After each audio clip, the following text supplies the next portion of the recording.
Hello மக்களே, welcome back to my channel. இன்றைக்கி நம்ம ஒரு சூப்பரான வீடியோ தான் பார்க்க போகிறோம்.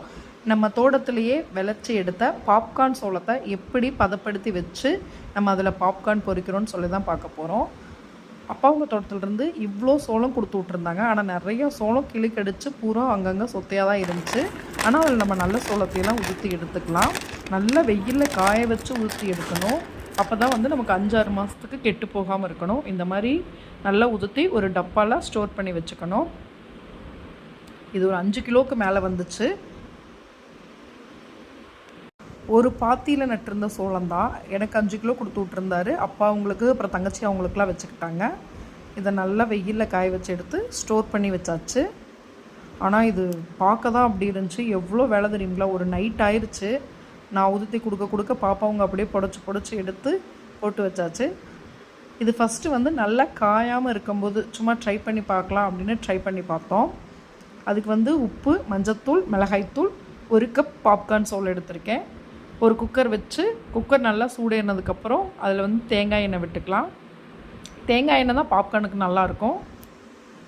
இப்போ நம்ம எடுத்து வச்ச 3 பொருளையும், உப்பு, மிளகாத்தூள், மஞ்சத்தூள் 3ஐயும் போட்டு நல்லா மிக்ஸ் பண்ணி விட்டுட்டு எண்ணெய் கொதித்ததுக்கப்புறம் நம்ம வச்சுருக்க மக்காச்சோளத்தை அதுக்குள்ளே போட்டு நல்லா மிக்ஸ் பண்ணி விடணும். அப்போ தான் உப்பு காரம்லாம் பிடிக்கும்.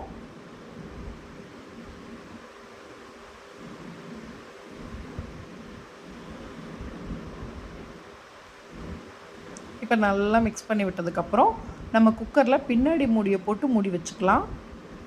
மூடி விசில் எதுவும் போடக்கூடாது. விசில் கேட்ஸ்கட் எதுவும் போடக்கூடாமல் மூடியை பின்னாடி திருப்பி போட்டு மூடி வச்சுருங்க. இப்போ ஒவ்வொரு சோளமாக பொரிய ஆரம்பிச்சிருச்சு. இந்த மாதிரி பொரியும் போது எடுத்து பார்க்கவே கூடாது. ஏன்னா நம்ம மூஞ்சியில் கையிலலாம் தெரிச்சிரும். எனக்கு நிறையா அடிபட்டுருக்குது இந்த பாப்கார்னால். ஃபேஸ்லாம் 2 தழும்பு, கையில் 2-3 தழும்பு வச்சுருக்கு. முடிஞ்ச அளவுக்கு எடுத்து பார்க்கக்கூடாது. அழுங்காமல் எடுத்து கிளறி விட்டு அப்படியே மூடி வச்சிடணும். இப்போ இந்த ஸ்டேஜில் கிளறி விட்டோம் அப்படின்னா அடி பிடிக்காமல் இருக்கும். இல்லைன்னா கீழே இருக்க சோளம்லாம் கருகிரும். இது நல்ல காய்ச்சல் இல்லை, நல்ல காயாமல் ஃபஸ்ட்டு ஸ்டேஜில் போட்டங்காட்டி சோளம் ரொம்ப சிறுசாக, பாப்கார்ன் ரொம்ப குட்டி குட்டியாக பொரிஞ்சிருந்துச்சு. இது நல்லா காய வச்சு அடுத்த ஸ்டேஜில் பொரிச்சு பார்த்துருப்போம். அதையும் பாருங்கள்.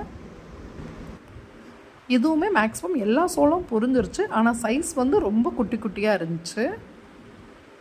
அதனால தான் மக்காச்சோளத்தை நல்லா காய வச்சு எடுத்து வச்சுக்கணும்.